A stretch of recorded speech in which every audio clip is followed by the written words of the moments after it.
क्या आपकी रिलेशनशिप का फाउंडेशन सच्चा प्यार और ट्रस्ट है या केवल सेक्सुअल अट्रैक्शन? आज हम इसी के ऊपर चर्चा करेंगे।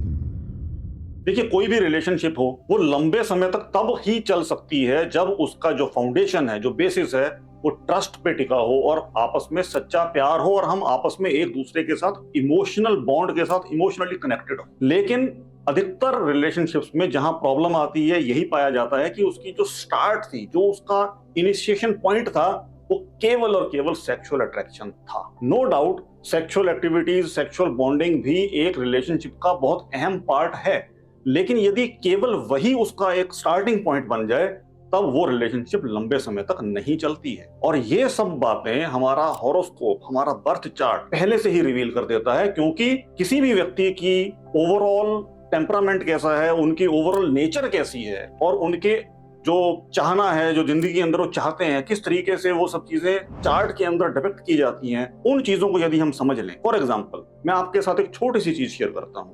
किसी भी चार्ट में रोमांस के पैरामीटर्स को चेक करने के लिए पंचम भाव यानी कि पांचवें भाव को अवश्य चेक किया जाता है। लेकिन यदि वही पांचवा भाव जो रोमांस को, जिंदगी में इमोशंस को रिप्रेजेंट करता है, उसका कनेक्शन आठवें भाव से हो जाए, जो कि सीक्रेट एक्टिविटीज का भाव है, और वहीं पर राहु या 12वें भाव के स्वामी का भी कोई उनके साथ कनेक्शन आ जाए, तब ऐसे में जो फाउंडेशन होती है किसी भी रिलेशनशिप की, वो प्यार होने के चांसेस कम हो जाते हैं।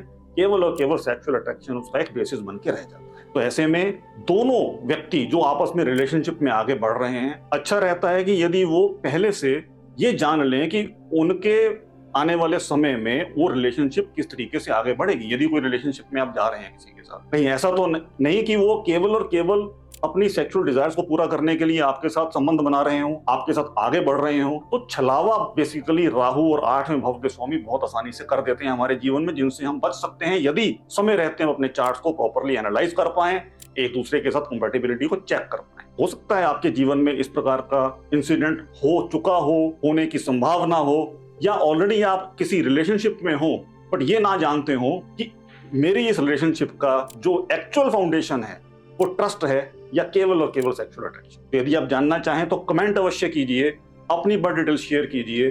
किसी भी प्रकार का डाउट हो, संशय हो, कोई भी चीज क्लैरिफाई करना चाहते हो तो हमसे कॉन्टैक्ट अवश्य कीजिए, कमेंट कीजिए। आशा है आपने चैनल अवश्य सब्सक्राइब किया होगा और बेल आइकन पर भी क्लिक कर दिया होगा। धन्यवाद।